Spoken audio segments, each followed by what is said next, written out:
Assalamualaikum warahmatullahi wabarakatuh. Pamirsa subscriber ke Sunda anu satia satuhung manco di mana wae ayana. Dina dangat ayeuna urang neraskeun hanca dongeng Duriat di luhur ombak bagian ke-18. Ieu anu nganggitna Bapa Entang Sumarna. Sumangga supados teu nyangkolong teuing kana waktos wilujeng ngadangukeun. Nya gitu, tapi poma ulah rek indit ayeuna. Da ayeuna mah ti peuting, maneh teh pangawak awewe beda jeung lalaki, saur ibuna. Kangge abdi mah Bu, moal keung ku peuting, moal jejerih ku poek, sawios teh teuing ongkoh raos upami mios ka laut tengah wengi mah.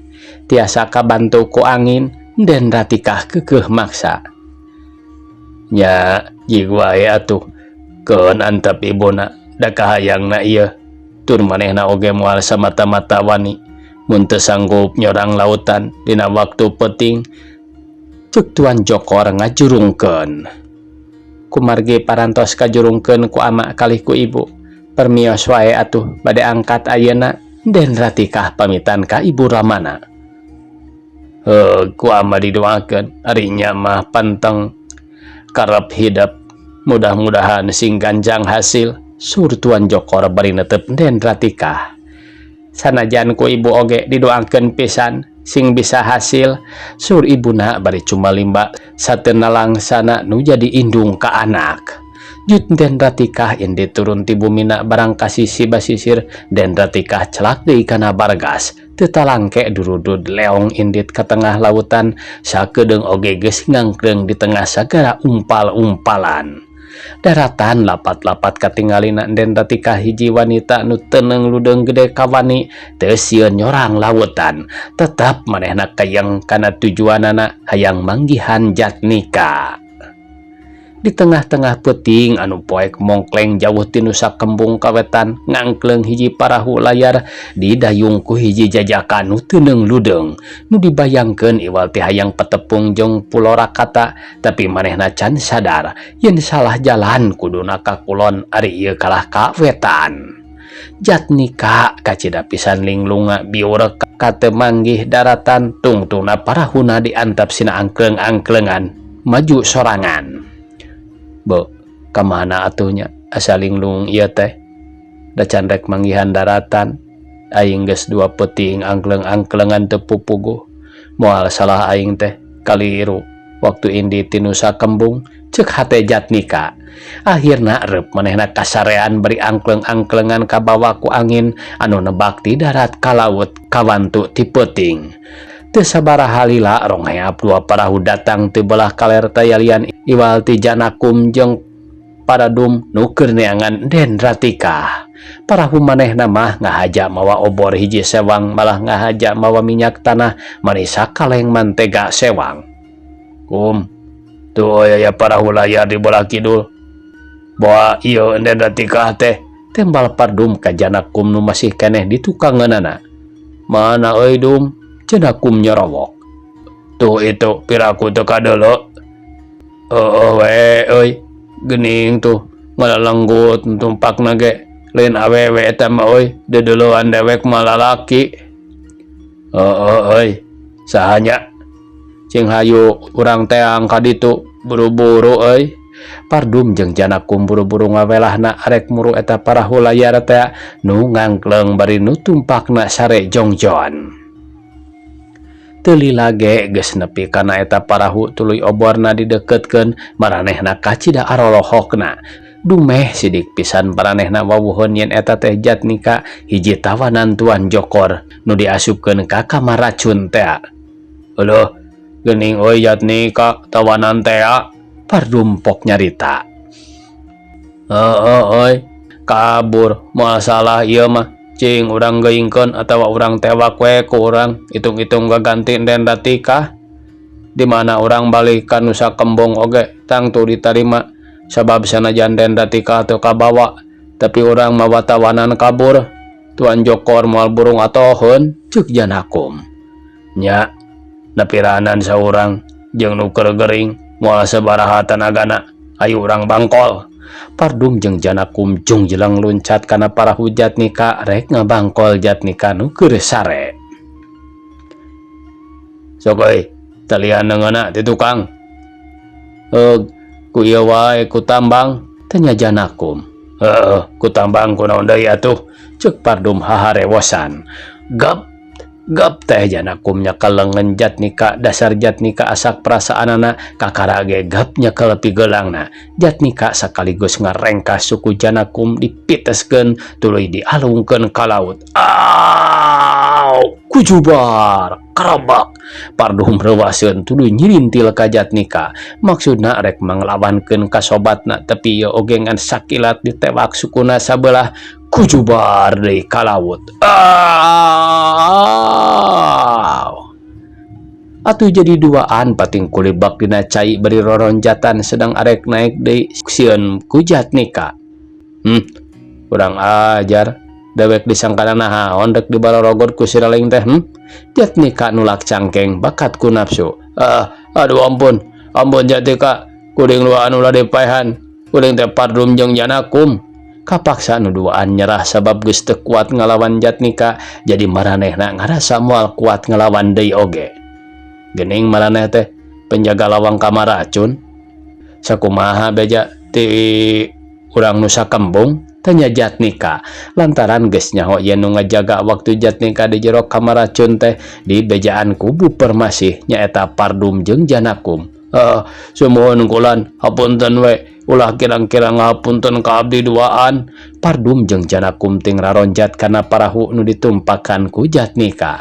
Jatnika merong bari nulak cangkeng da bisi ieu nu dua pura-pura taluk tapi rek nekuk. Nu matak Jatnika kacida ati-atina. Nu duaan geus naraek sarta tuluy cali nutrung hareupeun Jatnika, tanda maranehna nya nyerahkeun dirina moal arek ngalawan deui ka Jatnika. Paribasa rek dibeuremkeun rek dihidengkeun ge kari kumaha kabijaksanaan Jatnika wae. Jatnika mesem sarta tuluy nyarita rada bedas. Nah ranjeun teh ngaja nareangan kuring pada kuring kabur. Sanes nu dimaksud ku sim kuring sanes milarian salira, nanging milarian putra Tuan Jokor, tembalna ngadareg-deg. Coba tenang heula, ulah ngarasa sieun, da kuring morek kitu kieu. Jatnika nyaritana leuleuy. Sumuhun, nuhun atuh ari ngahapunten maka sim kuring duaan.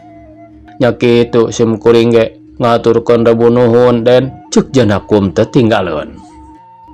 Kuring rek nanya, anu diteangan ku anjeun teh nyaeta putra Tuan Jokor, saha ngaranna jeung naha diteteangan, awewe atawa lalaki? Jatnika kacida hayang nyahueunana nu keur ditareangan teh pedah kungsi nempo fotona di imah Tuan Jokor. Nyaeta hiji foto awewe geulis tur cenah, ceuk ibu permasih eta teh anak.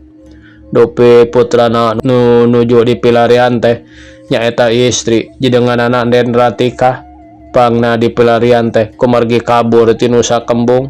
Kitu sumuhun, tembal Ki Pardum bari nyerenge seuri sarta melong ka Jatnika.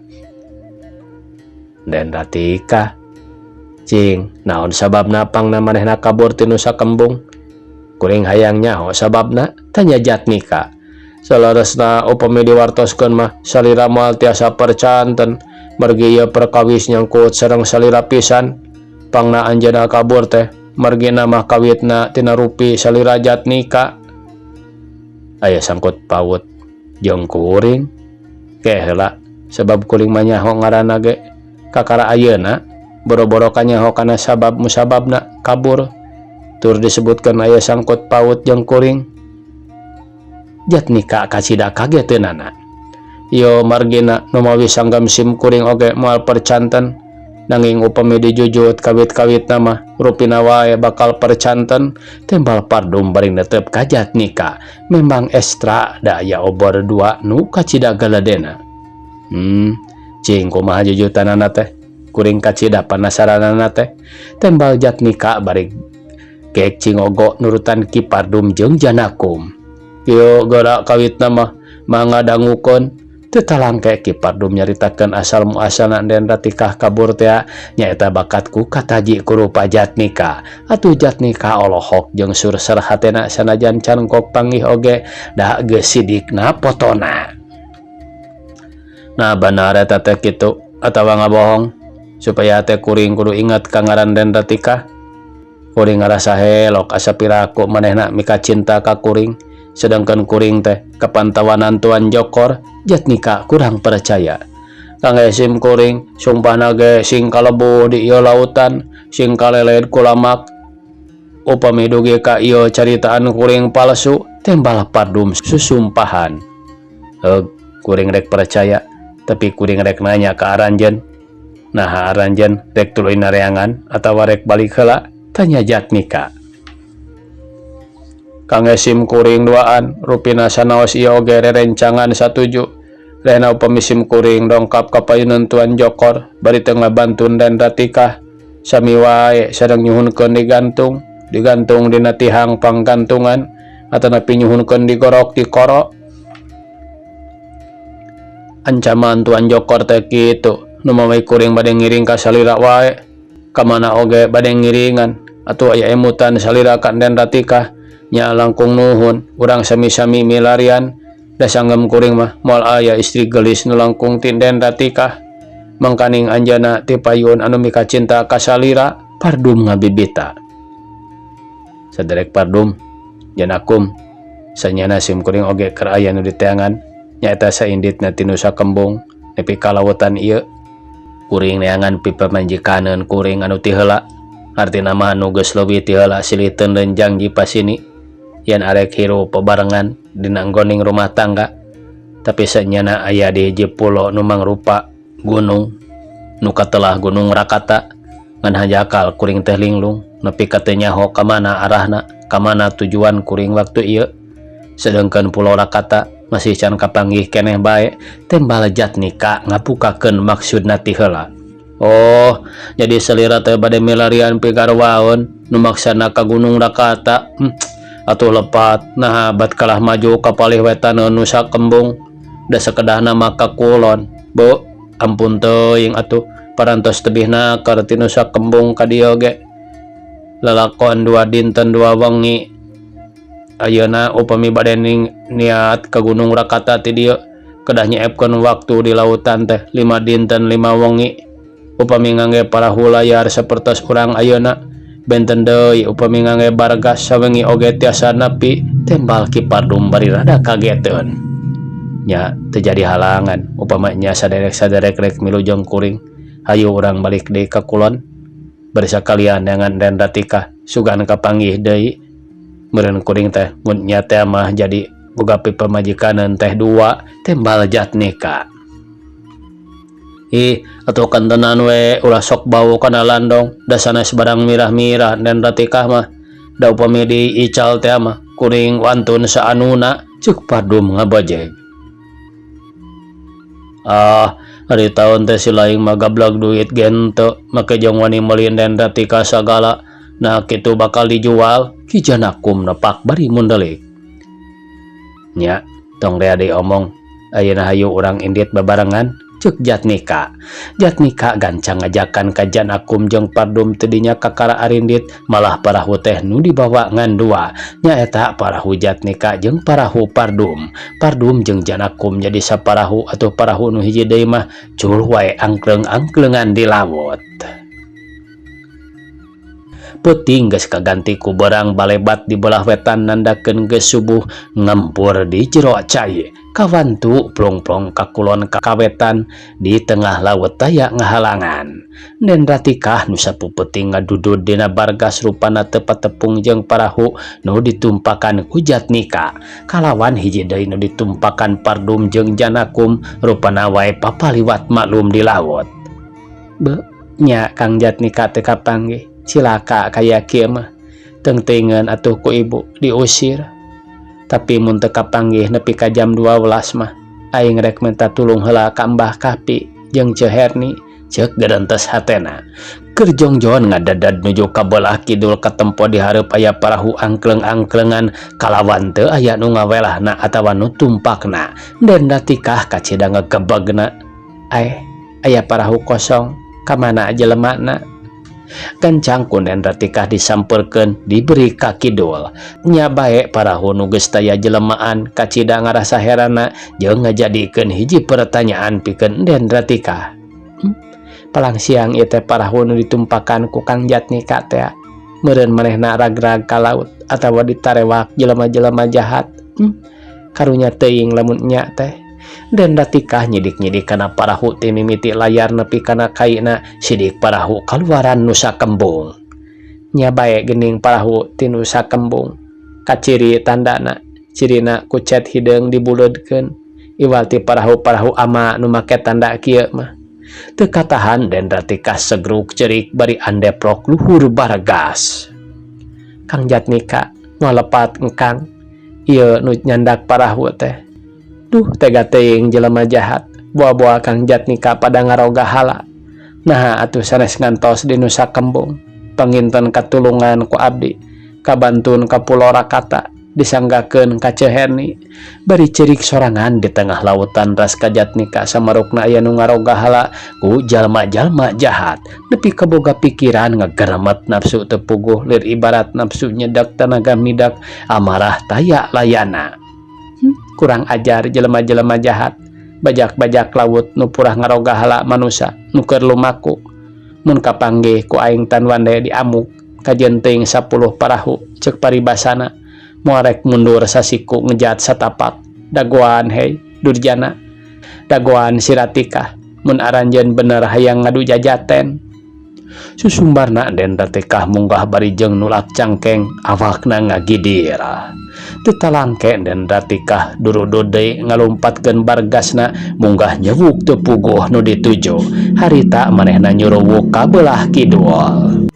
Geus kitu kudu paamprok jeung jelema ku Den Ratika kapanggih ti kajauhan keneh katingali aya hiji parahu angkleng-angklengan ditumpakan ku jelema nu buukna geus bodas, janggot jeung kumisna oge geus bararoda sarta kacidara mos-bosna ceuk nu bohong teh amah janggotna ge nengahan dada panjang.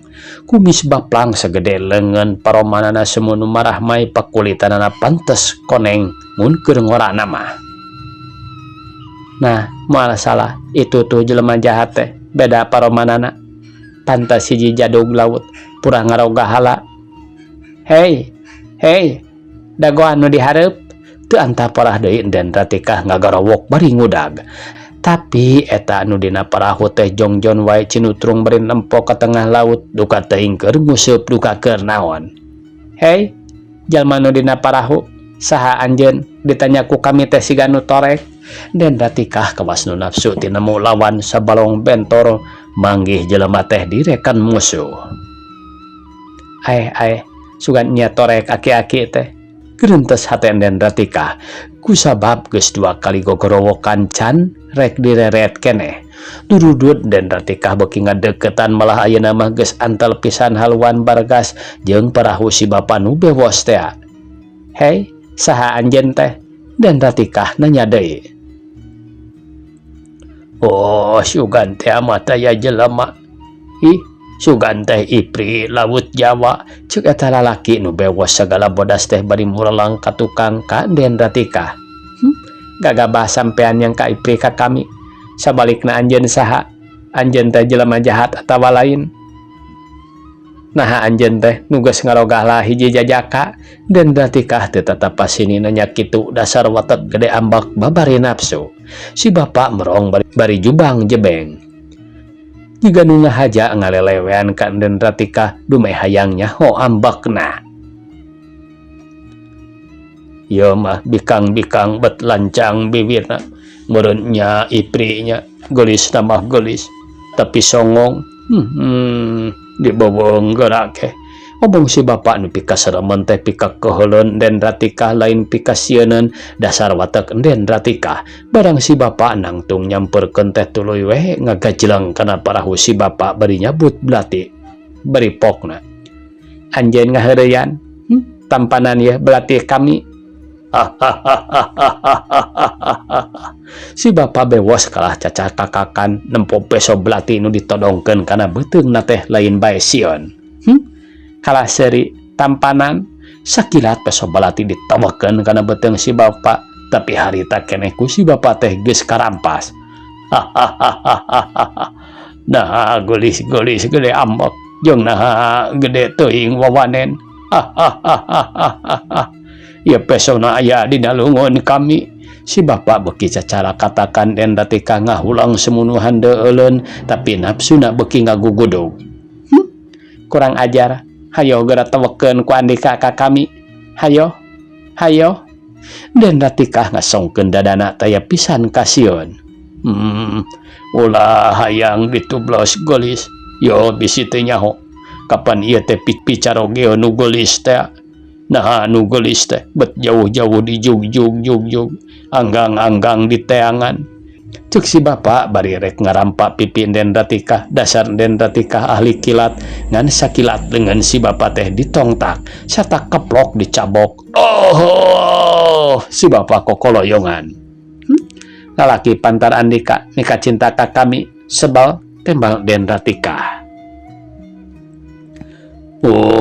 Nah gelis-gelis nyabok nama pores naker. Mending ajelengeng kana ceuli. Anjeun teh campela ka lalaki ha. Si bapak teh jeung sieunan bari ngamang-ngamang belati tapi Den Ratika kalem teu galider-galider acan malah jiga nu nguntup nakar. Hayo entong kalah dipuntir-puntir. Anjeun wani ka kami geura prak tewekeun kana beteung kami. Tembal Den Ratika bari nulak cangkeng. Kawas nuleng-lengan pisan si bapak teh jol seak wae belati dihembatkeun ka Den Ratika lempeng kana dadana pisan. Seak, gila, cekok. Oh. Jadi si bapak nu ngawowo teh mah ditonjok lebah angeuna ku Den Ratika. Belatina maceleng hadena teu maceleng ka laut atuh bisa ka puluh deui. Sakilat eta peso geus aya dina leungeun Den Ratika. Manehna kacida nafsuna ngan suruduk wae si peso teh disurudukeun ka si bapak teh. Nah atuh ari gep teh ditampanan ku Ramona sarta harita keneh geus dirampas ku si bapak deui. Atuh Den Ratika beuki ngagebeg wae amarahna ngagedean satapokna. Aki-aki kurang ajar, bener anjeun teh jago laut Jawa. Tunda peso sok urang galungan lemor pada lemor. Gelis sanyana aki teh ngadoja ka anjeun. Mama geus nyaho. Ieu nyai keur aya nu di teangan. Nyaeta hiji jajakang ngaranna Jatnika. Mama ngadoja nah nya bener-bener kawani jeung kakayang hidup teh. Atawa ngan sakadar kayang tapi jeung kawani sarta mama bunga ku ayeuna hidup geus loba pangabisa. Bisi hidup teh nyaho ieu teh bapa hidup pribadi ulah helok. Bapak nah ada bapak kuring mah Tuan Jokor. Ulah samar gelis. Ku mama dibejakeun asal muasalna. Ngaran mama teh Hamidi. Baheula basa mama keur ngora jadi hiji nangkoda atawa benang disebutkeun hiji sodagar nu kacida beungharna. Boga kapal layar tur gede. Awak-awak kapalna lain saeutik. Nyaeta pagawe-pagawe mama asal urang Bandung. Haripangna hidup di Tuan Jokor teh kieu. Waktu hidup masih kene umur 3 tahun setengah. Nya hidup jeung ibu hidup dibawa nyebrang ku mama ka tanah Kalimantan. Bari sakalian hubungan perdagangan di tengah laut. Kapal mama teu kanyahoan ditingkar ku bajak-bajak laut nu marawa bargas. Malah lain saeutik-eutik aya kana nengahan ratusna. Atau mama jeung awak kapal-kapal sejenna teu bisa peta. Ya akhirna kapal mama diranjah. Mama diborogo dialungkeun ka laut. Ari mama bisa salamet soteh. Pedah pelit we tali can puguh paguh geus dialungkeun ku bajak-bajak teh ka laut. Gejebur lep teuleum sabab harita teh poek da peuting. Mama sanajan terus ngojay ge teu kapanggihun. Geus kitu kersaning Allah make jeung aya hiji parahu nu kosong.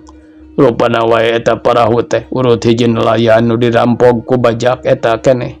Da masih keneh aya getih ucrat-acret tayohna nelayana di paraehan. Atuh mama teh kabeneran bisa boga parahu nya ieu pisan parahuna teh. Waktosna kabujang seep. Pamirsa, sakitu nu tiasa kapihatur. Wassalamualaikum warahmatullahi wabarakatuh.